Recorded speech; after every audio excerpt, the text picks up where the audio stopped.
we really feel like they're pulling from the space. They just take.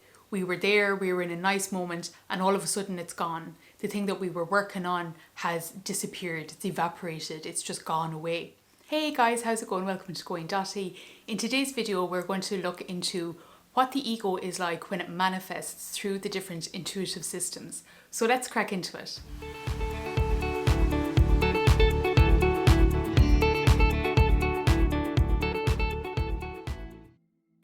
So we're going to break this up into a few videos because there are 5 different intuitive systems and centers that we utilize. So in this video, I'd like to deal with the 2 feminine elements, which is clairvoyance and clairsentience. Clairvoyance means clear seeing. And when an ego is operating in its clairvoyance, we really feel like things are being plucked and taken from our space. The thing about the intuitives is that we have 5 intuitive centers and senses that operate in our spiritual form and our energetic form, and that we can use to navigate and understand our psyche, just as we have 5 physical senses that allow us to navigate in the physical world. So these 5 intuitive senses, when we're learning about the ego, when we're understanding that we have different sorts of experiences with toxic people and toxic individuals, it really helps us to understand the different energetic sensations that can occur and how we can navigate this system and experience better and differently, certainly more effectively and to the benefit of ourselves, as opposed to the hindrance. When we don't have these kind of structures to understand what's going on, we don't really have the tools to be able to counteract them. But when we have a better understanding of what our psyche is, how it works, how it operates, then we have the tools to be able to counteract these things an awful lot better. One of the primary things that we talk about when we're talking about the intuitive centers is that we're always going to come back to this concept of energy seeks balance. So if you come across an ego who is very strong in their clairvoyance, for example, and if you're not so strong in that moment or at that day in your own clairvoyance, first of all, that's one of the reasons why they overpower us. Their dense state of consciousness, they are so much more, reliant. They have such a much stronger need for their reality to be upheld in that moment than we do. And that's why their force field or that energy field, even though it's coming from a lower calibration place, presumably, that's why it's stronger than ours, because energy seeks balance. And if they're very strong and we're not as strong, then we are going to feel like they outweigh us. And we are going to feel at the detrimental side of that. The other element of it is that if we are really strong on a day, let's say again in our clairvoyance, if we're really in the flow, if we're really feeling it, then, and we come across somebody whose energy is not as strong in that place at that day, again, energy seeks balance. So they will feel enlightened and, highlighted from the interaction that we've had, but we feel depleted. And this is one of the reasons why we start to deal with our energy body and we start to educate ourselves really on energetics, because it seems like no matter which way you come at it, we're always on the losing end of the scale. If you are a conscious person, if you are aware, if you're attuned, if you're, quite soft in the world, if you're kind, if you're open, openness is always a faculty that the ego and the toxic individual is seeking. The ego and the narcissist, they're very closed grids, they're very defined. So it's always that openness that they're seeking in the world around them. So much of the ego is the electromagnetic field of a person, that real palpable and attainable, that graspable sense of our energy body and our energy system is the very thing that the ego is looking for, and it's also the very thing that the ego and toxic individual, the narcissist, isn't able to generate for itself. And within this electromagnetism, the electro stands for the masculine, which is structure, data, information, and the feminine is flow, it is space, and it's magnetism. The ego cannot generate its own feminine energy. That is the, chi or the key quality and component that is so difficult for people to generate.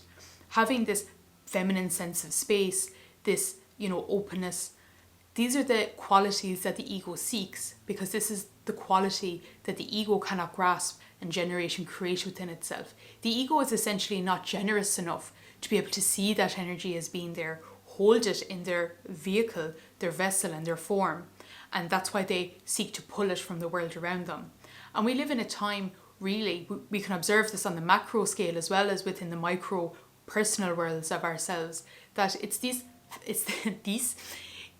feminine element that is, really not respected by the world. If you're kind, open, generous, these are the types of qualities that people don't respect. They, gobble through them. They consume them as if they're entitled to it. And within this whole kind of movement within consciousness, this shift from one way of being, living and understanding in the world to a more integrated, holistic, organic sense of self, it's often talked about as the rise of the feminine energy. It's about us being in power and in control and lucid as to what is happening to the magnetism of our electromagnetic vehicle and becoming responsible for that magnetism as well. So our clairvoyance is known as our clear seeing.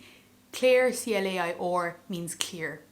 And I often think of the clairvoyant as, I suppose, the pirate on the top of the ship and the lookout mast with the telescope. That's really where I would see the clairvoyant as being. The clairvoyant is able to take on and take in a vast expanse of information. It's able to acknowledge all of the sea before it. It's able to see all the details. It's able to spot things. The clairvoyant can also be very tapped into the grid of awareness of what's needed, as well as being keenly attuned to what's required in the back end, the mechanics that have to be fulfilled. Clairvoyance is all about, being clearly able to see the future, but also the vista in front. Very clear thinkers have a very strong sense of being able to explain things in a certain way, a certain richness and a certain texture to their form. And clairvoyance can be very perceptive. They can see what's going on. They can have a sense of the movement beside the movement that's being presented. These are all kind of characteristics of our clairvoyance.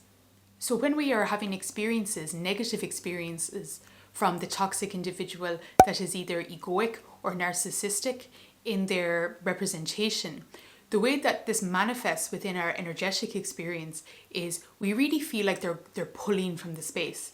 They just take. We were there, we were in a nice moment, and all of a sudden it's gone. The thing that we were working on has disappeared, it's evaporated, it's just gone away. This happens through the sense of clairsentience, and it can be very difficult to understand in that moment how it occurred and through what medium it happened. It was there and then it's not. That can be really distressing because we're not really sure how to quantify, and it can really make us second guess ourselves. A lot of, I would suggest, gaslighting as well comes from the ego who is operating in a sense of through their clairvoyance, because what they're really trying to do is they're trying to get you to change your opinion. They're trying to get you to change your view and your understanding of what happened. And all of that is to do with changing your inner eyesight, changing your inner perception. Clairvoyance correlates to our eyesight. And what's interesting here is that humans and people, we as a species, we are disproportionately reliant on our sense of sight. Other animals have their sense of smell is very keen, or their sense of hearing, but we are very disproportionately reliant on our eyesight. And so I think this also correlates over into the energetic systems and centers, because clairvoyance is one of the most natural, one of the most innate intuitive systems that we have. And people often operate from their clairvoyance without even realizing it. Getting lost in your thoughts, daydreams, fantasies, these sorts of things. This is all your clairvoyance in action. And also when it comes to the ego and the ego having narratives for what's going on in the world around it, this happens through the inner clairvoyant passages as well. That grabbing element of the clairvoyant ego, it's a very direct experience, and it can be very uncomfortable to, experience. We feel something that was suddenly the absence of that. It very much happens, in our force field. And because the place that we were suddenly disappears, it can be very difficult to even acknowledge, was that even happening a moment ago? This is what happens when an ego pulls our energy from our space, when they take our own electromagnetic energy and they use it to uphold their own magnetism and their own electromagnetic force field, because the ego, as we know, is not willing to do the energy work to move their own energy. So they take it from others in the world around. And it's these 5 intuitive systems, these are the energetic internal systems that a person has. They're kind of like, if we have 5 physical senses, we also have 5 energetic senses, which allows us to navigate our energetic experience, the ethers of ourselves, the spiritual experience, not just of ourselves within our psyche, but the energy body and the shared sphere of those around us. The next intuitive that we want to be talking about coming from the ego is clairsentience. So clairsentience correlates to the sense of touch, and that would be your skin. And so clairsentience is all about feeling. It's all about feeling nice, feeling grounded, balanced. But there's this kind of general warm fuzziness that we can attribute to clairsentience.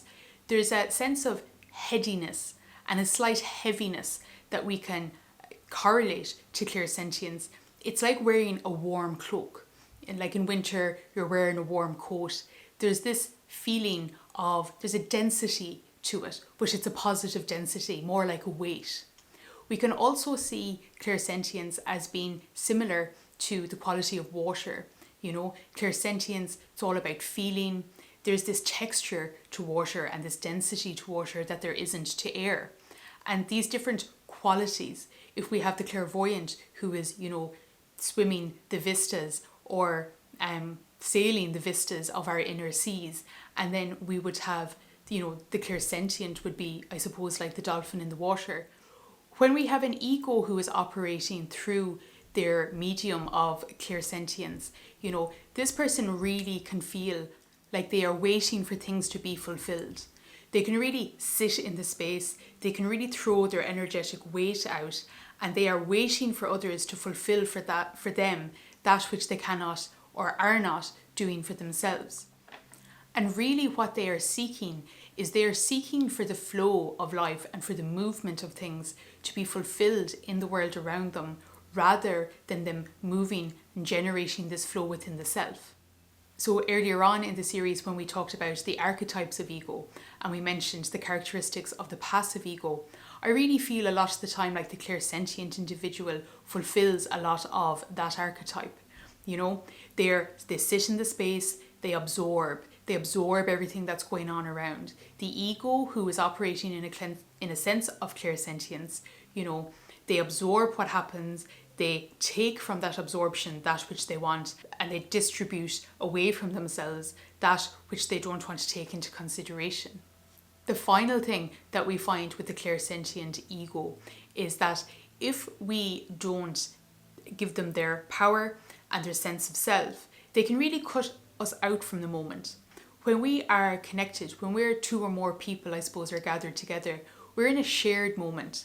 And what we're trying to do, within this kind of Going Dotty series, this informational program, is all about sharing the tools so that you can understand your own energetic system, your own electromagnetic energy body, how to have clear and firm boundaries for yourself, of yourself, and in discovering your own electromagnetism and embodying it, being able to hold that calibration, you'll be able to come into alignment with who you are, the things that bring you joy, and all of these sorts of things.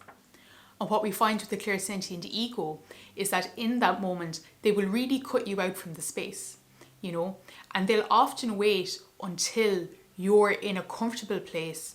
They feel, this is the thing about the ego, egos are just as equally attuned to the energetic movements. They're just not consciously aware of what these things are. So the clairsentient ego will often wait and almost manipulate. There's a real manipulation, I feel, when it comes to the clairsentient ego, because they'll feel what your desire is and they will mold the conversation around so that you feel like you're in a safe place. And then once you're unaware, that's when they'll instigate and they'll just pull everything away. And so much of this happens really, quite simply, from the place of our intention. You know, there's a lot of masking that goes on in the world. People hold themselves in a certain way, even though that's not how they truly feel, or that's not who they truly are in the wholeness, you know, in an integrated sense.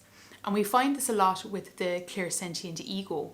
You know, it can hold itself for a period of time in such a manner, and then as soon as their intention changes and their thoughts towards you, that's how the energy goes. You feel it in that moment because that's when they have made the internal decision. They put some sort of internal boundary or something internally that is suitable to elicit the experience that you have on your side. And we really feel this, and we feel it in the moment as well. What's really interesting about when we look at the ego and we break the ego down into the intuitive systems and centers is, if you look back on the earlier video within the series about the allegations towards ego, what we find is we can correlate every one of those actions and allegations, we can correlate that to an intuitive center in operation.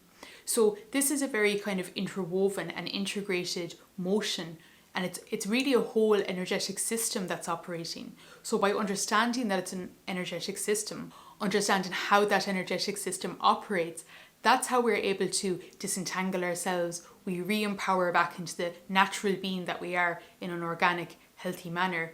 And this is the tools, this is the response really to being able to cope and deal with the ego, is essentially to outsmart it within the system.